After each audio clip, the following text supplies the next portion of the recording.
السلام عليكم، كيف دايرين؟ لاباس عليكم؟ نتمنى تكونوا كاملين بخير وعلى خير ويلقاكم هاد لا فيديو نتوما في احسن الاحوال. اليوم ان شاء الله غنحضر معكم بيتزا بالطون بعجينه مميزه بدون دلك او تعب، وكتوجد في وقت واجز وكتجي رطبه ولذيذه. ما نطولش عليكم ونخليكم مع بقيه الفيديو. ودابا غندوز نحضر معكم لاصوص ديال البيتزا اللي غنحتاج فيها بصله صغيره محكوكه، غنضيف عليها شويه ديال الابزار، غنضيف شويه ديال الملحه، وغنوضع شويه ديال الزيت وغنديرها تشحر. من بعد ما تشحر غنضيف عليها لاصوص ديال المطيشه. بالنسبه للمكونات اللي غنحتاج، هنايا عندي فلفله خضراء، فلفله حمراء، عندي البصله، عندي شوبينيو، وعندي الطون ديال الزيت.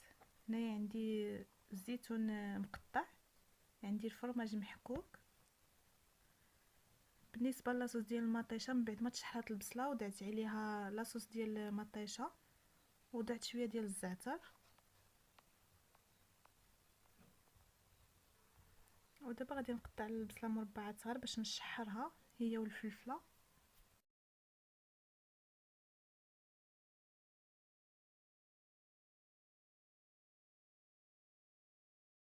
وهنايا من بعد ما قطعت البصله غادي نقشر الشوبينيو باش غنقطعو ونشحرو مع البصله.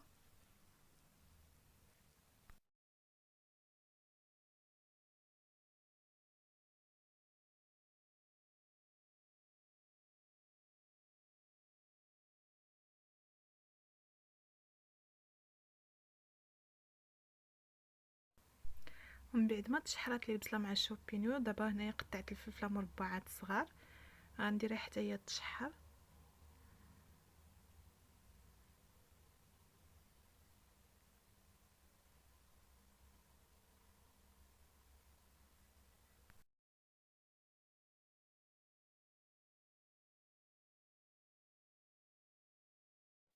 غنضيف عليها شويه ديال الملحه وشويه ديال الزيت،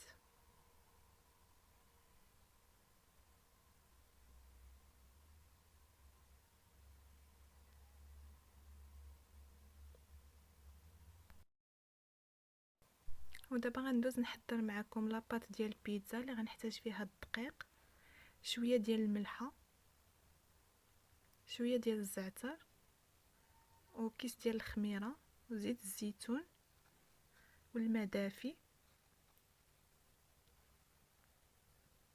غنوضع الملحه،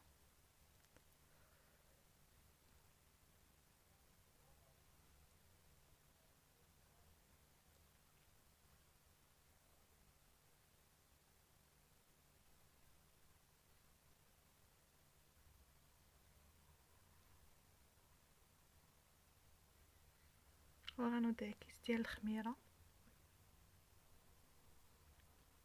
وغنضيف الزعتر،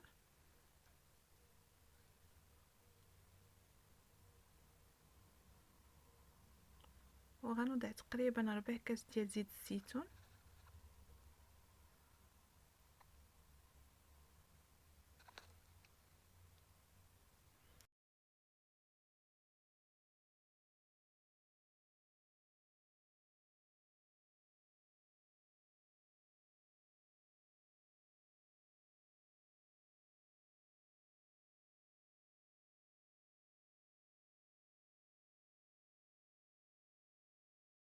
كما كتلاحظوا، من بعد ما خمرات العجينه قسمتها هنايا على 4، غنحضر 4 ديال البيتزات صغار.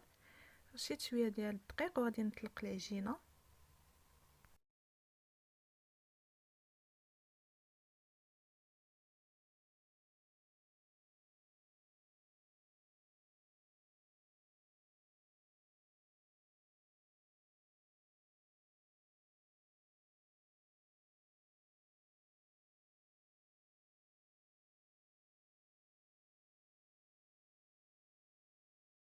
ومن بعد ما طلقت لاباط وضعتها في الفران طابت نصف طيبه. دابا غادي نعمر، وضعت لاصوص ديال المطيشه، الفلفله، البصله، الزيتون، وضعت الطون والفرماج.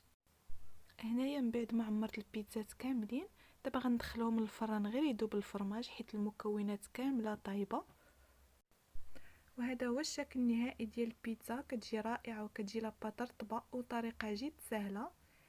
هنايا الملون اللي شاركت معكم في الفيديو اللي قبل، وكنتمنى لا فيديو ينال اعجابكم، وما تنسونيش من لي لايك ديالكم وكومونتيرات فقط للتشجيع، وخليت لكم الراحه وبصحه فطوركم. فيديو قادم ان شاء الله.